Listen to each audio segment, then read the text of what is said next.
આજે અમદાવાદ મ્યુનિસિપલ કોર્પોરેશનમાં સંકલન સમિતિની બેઠક મળી હતી। આ સંકલન સમિતિની બેઠકમાં વેજલપુરના ધારાસભ્ય અમિત ઠાકોરનું નિવેદન સામે આવ્યું છે। અમિત ઠાકોરનું કહેવા મુજબ તેમના મત વિસ્તારમાં ઘણા મુદ્દાઓ છે જેમાં કામ ચાલી રહ્યા છે, જેમાં ઘણી કામગીરી પ્રગતિમાં છે, પણ તેમાં ગતિ માટે રજૂઆત કરી છે।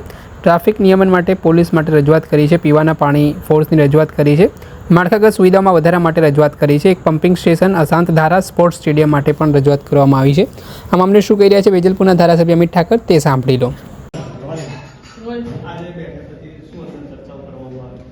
માન્ય ઋષિકેશભાઈ અને માન્ય જગદીશભાઈ પંચાલની ઉપસ્થિતિમાં કમિશનર સાથે જે નિયમિત સંકલનની બેઠક થાય છે ઉપરાંત આજે મંત્રીશ્રી સાથે એક સંકલનની બેઠક થઈ।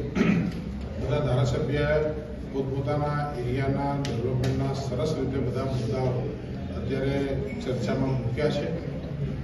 લગભગ જે મુદ્દાઓ મારા મત વિસ્તારના છે એ મુદ્દામાં ઘણી બધી પ્રગતિ છે, એ પ્રગતિમાં ગતિ આવે એવી એક માંગ એ ખાસ કરીને મૂકી છે।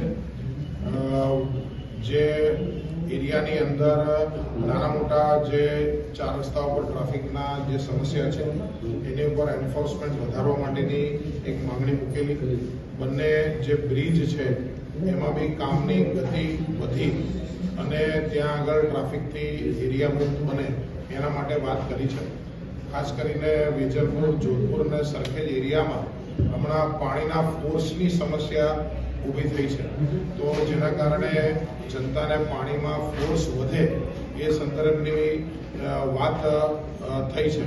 એટલે કુલ મળીને જે માળખાગત સુવિધાની અંદર વધારો કરવાના જેમાં રાજ્ય સરકારની મદદની આવશ્યકતા છે એવા બધા મુદ્દાઓ એ ઓલિમ્પિક રોડ હોય કે જે પાણી શ્રીનગરની આજુબાજુમાં ભરાઈ જાય છે ત્યાં જે યોજના પાસ થઈ એમાં એક પમ્પિંગ સ્ટેશનનો વધારો કરવાની માંગણી હોય, થોડાક અસાધારણના મુદ્દાઓ બી મારા વિસ્તારના છે એ વાત હોય કે 1-2 લાખ મીટરના સ્ટેડિયમમાં રાજ્ય સરકારમાં સીટીપી લેવલથી એમની મદદરૂપ થવાની વાત છે। દત્ત કોરિડોરમાં ટુરિઝમ થ્રુ પણ વધારે ફંડ મળે આ માટેની વાત છે।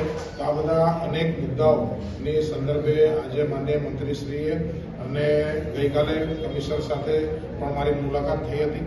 આ બંને વિષયના કારણે એ એરિયામાં કામની ગતિ આવે એ દિશામાં અમે લોકો એ કામ કર્યું છે। મોટાભાગે જેટલા મુદ્દાઓ દર સંકલનમાં ઉઠતા હોય છે એના ઉપર અવશ્ય રીતે સારી રીતે કામ થતું હોય છે, અને જે કામ નથી થતું હોતું તો એના ટેકનિકલ કારણોની પણ બહુ ગહન રીતે ચર્ચા થઈ અને એના ઉપર પણ કામ અમે લોકો કરતા હોઈએ છીએ। માનનીય મંત્રીશ્રીની ઉપસ્થિતિથી અમને રાજ્ય સરકાર તરફથી જે વધારાની ગ્રાન્ટ જોઈએ અથવા વધારાનો ફોર્સ જોઈએ એ એમની આ મિટિંગના કારણે અમને વધુ તાકાત મળશે એવો અમારો ભરોસો છે। દર્શક મિત્રો, કવરેજ ન્યૂઝને આપ લાઇક કરી લો, સબસ્ક્રાઇબ કરી લો અને શેર કરવાનું ભૂલતા નહીં।